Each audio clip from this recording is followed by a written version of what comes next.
Hello, my name is Nicole, and thank you so much for taking the time out to listen. Those of you all who are familiar with my book, Say Goodbye to Dad, A Survival Guide to Breaking Free from Toxic Emotional Ties. Take one guess, where do you think I'm going to go in this audio message when I talk about this book?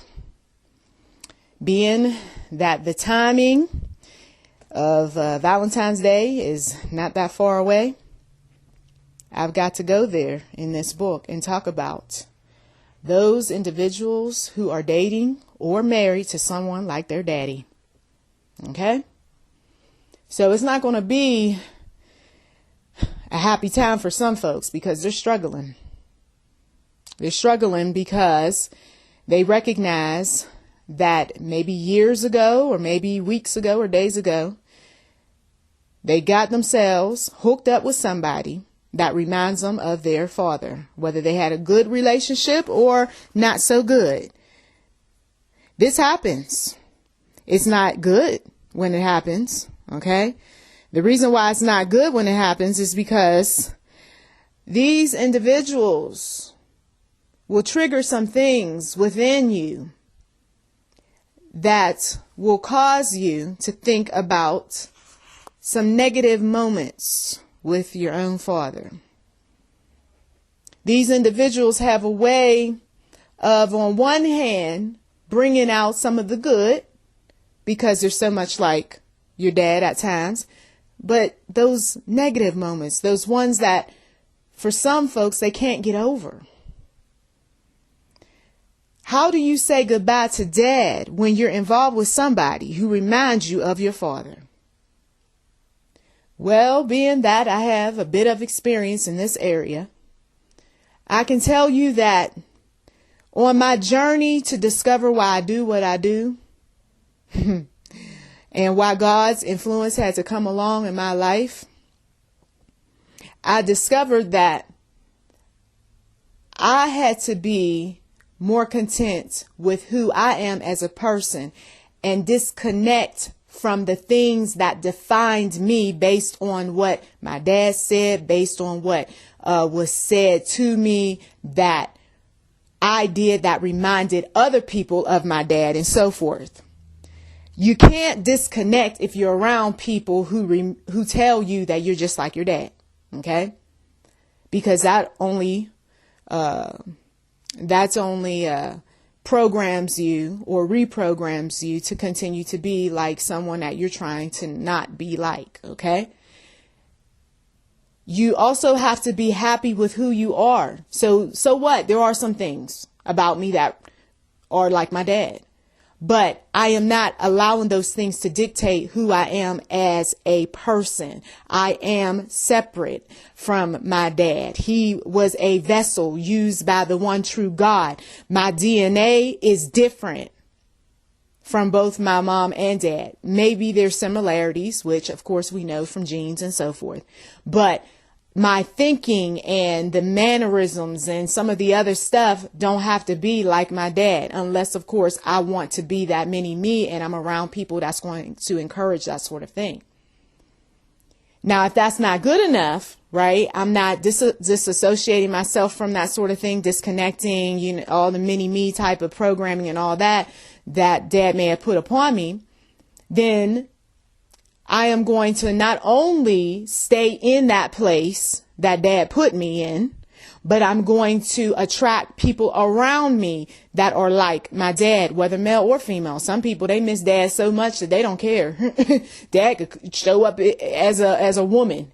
Okay.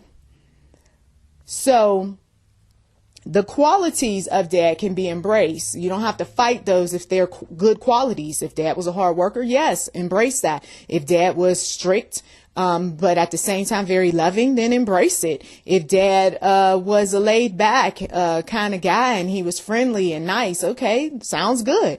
But when there are those other things that go on with a father that aren't so nice, and other people have even told you that those things are not nice, why would you want to embrace those? Some people do that because they are still attached to their father in all things related, because it makes them feel good. If the father has passed away, I'm going to stay connected to daddy. Why? Because I just miss my daddy. I want so much to fulfill me, to make me complete, to make me stop missing him. So I'm going to buy a car like my dad. I'm going to work like my dad. I'm going to even enhance myself a bit so that I favor my dad even more. Okay. I mean, people will go to extreme measures. Some folks will even try to get other siblings along and people who knew the dad. Oh, daddy was this and daddy was that. And meanwhile, the person or group is saying this woman is delusional about her father. Her father was not all that. Her father was a pimp. He was a player. He was a hustler. He was a nut job. He was a drunk. He was a gambler. He was whatever. But that individual is going to promote daddy as something special because there is a void. There was something that didn't heal correctly. There were some things that people around her or him put upon that child or adult child that made him or her feel like I've got to walk in the shoes of my dad. And they may be some really, really big shoes to fill. Okay. And some folks will lose their minds trying to be so much like daddy. Okay, daddy ran a business. I want to run a business. Daddy was the head of the household. I'm going to be the head of the household. Daddy was a workaholic. I'm going to be a workaholic. You see? Say goodbye to dad. A survival guide to breaking free from toxic emotional ties. Some people who did not have a connection with their dad, biological father, will look for father substitutes. Oh, there's something about you. Oh, what is it? You remind me of my dad. Then you do a little research, you find out some things, you interview, you sit back, you start to observe this person, you find out this person was never connected to their father like that. What's wrong with her? What's wrong with him? Well, they have a fantasy in their mind of their father and what they wish their father to be.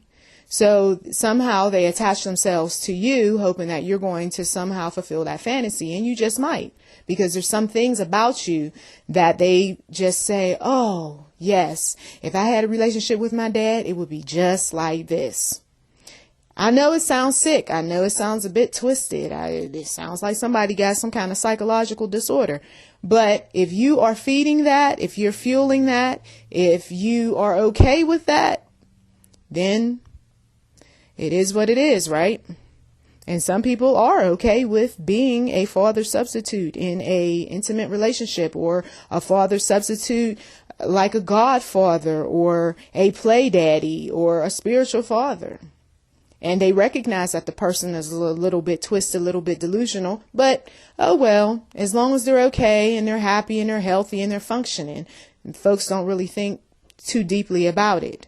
But if it is affecting you, these things that people say that are tripping about their father, that these folks that have this disconnect, they are wishing for their daddy and some other folks, or there's just too many triggers, then you might want to reevaluate staying in a relationship or friendship with a person like this. Okay.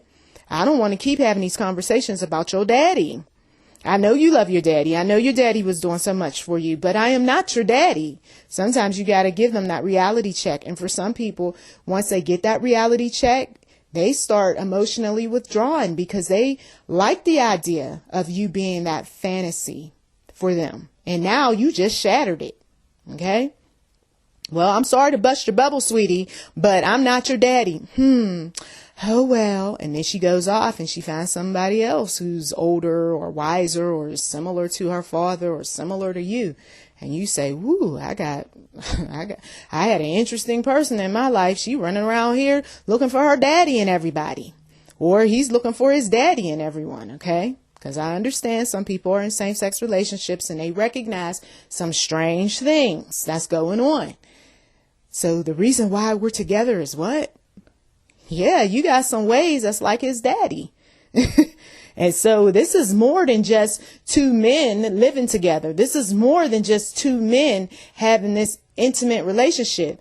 Somebody sees their daddy or what they wish to be a quality father in their lover. Okay? You have to say goodbye to dad. I'm telling you, this is one of those books, A Survival Guide to Breaking Free from Toxic Emotional Ties. We're going to get into the one-sided relationships in the book, where one is feeding the relationship and the other one isn't doing too much of anything, right? Caught up in the daddy drama, the daddy blues, There's some of the other things that I talk about in the book. Parental alienation, using children to control the other parent. Okay, you've got the mother who's sitting up there and she's grieving daddy, and daddy wasn't around, and daddy had issues, and daddy may not have even wanted to be with the opposite sex. So then she puts the children up to do all sorts of things. Sometimes children are hurting their fathers because the mother's putting them up to doing it. Okay, because she's hurt. And then, of course, we got some of these dads that they're the macho type, right? They're the big, bad bully type, and they're the ones who have talked to their sons as well as daughters in some very demeaning ways.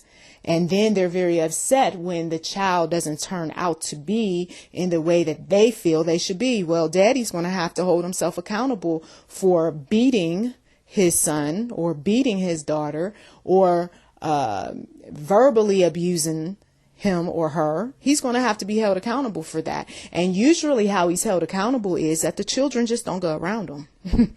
He scared them so bad over the course of their years that the children say, it's just best for me to distance myself from my dad because I'm at that age right now where, number one, I don't need to be a nervous wreck. Number two, I just might be very disrespectful and I really don't want to do that. And three, I might pay him back for all the ugly that he did back in the day. So sometimes it's a blessing that you don't hear from children. If you know that you didn't do all that you should have been doing, and it's better just to remain distant. Okay, let's not force something that's not really meant to be forced. Some relationships just were never meant to be. Daddy just didn't use birth control. He really should have never had kids, right? Mom, she slipped on the birth control, or she was trying to hold on to him through children, or she was trying to give him children because he wanted them. But then once the children showed up, he was like, this is not my cup of tea. Okay. What are we supposed to do? Chase after daddies? What are we supposed to do? Sit up there and try to make something happen that isn't meant to be? No, let's say goodbye to dad. Okay. And let's say goodbye to all of the dysfunction as a result of not wanting to say goodbye to dad, whether he's in the grave or still walking around. Okay. Because there is some dysfunction. If you really look closely at some of your life decisions, you will see the dysfunction, and it just might make you cry. It might make you want to just cut everybody off for a while. You might find yourself saying, oh no, I am determined to get my mind, my body, and my spirit right. And I am no longer going to hold my dad accountable to anything because I want to be free.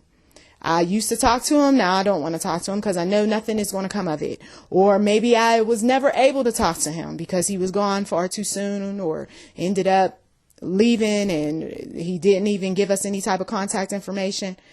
So you look around, you see where you made your errors. You see how you were just really wanting daddy's attention and daddy never showed up. Okay, let's stop. Let's stop the child acts. Let's stop the temper tantrum. Let's stop wishing and hoping and crying out for dads. Let's stop overperforming. Let's stop trying to be the perfectionist. Let's stop trying to find daddies and partners.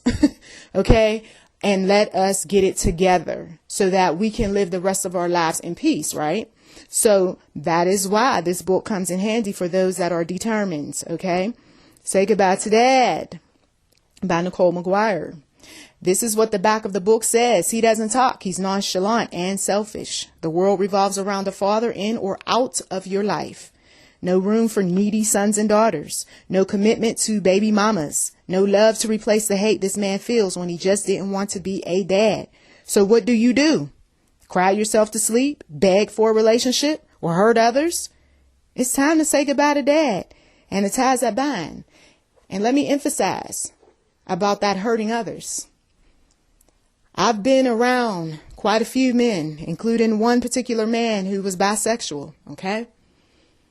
And one thing we talked about was that dads, okay, in these different connections that I've had over the years, that dads are important, that dads have roles, but a lot of conversation went back to what moms were doing. Okay. There was a need, though, a need that mom, she tried to fulfill, but she couldn't. And we release her. We don't hold her accountable to things that daddy should have done. Some moms even said, please, please, I'm just trying to do the best that I possibly can. I can't be your father. I don't want to be your father. And so some people took that and they said, okay, and they were all right with that. Other ones said, that's okay. I know, Mom, that you can't be it, but was still expecting Mom to be it anyway. And then you had some that were like, okay, you know what? I'm going to just go ahead and live my life. And so they lived their life all right and did all sorts of interesting things, like the one brother that I talk about. I don't talk about him in the book, but I'm talking about him now. This was a guy who he just couldn't make up his mind what he wanted to do. Okay. Today he was all right with the ladies, and then the next day, well, he was all right with the men. Okay. And a lot of the issues that he had, I'm not talking about everybody, but he had, were directly tied to an absentee father. Now, there were some other ones that I came across over the years who ended up being incarcerated. And then you ask some questions and you find out that their dad was out there in the street messing around, doing all sorts of things. They didn't have a strong bond. Their dads were master deceivers, saying a lot of stuff, acting as if there was a bond. But the reality is, upon closer inspection, right, there was no bond. Okay. Daddy was all show, all talk, but no go.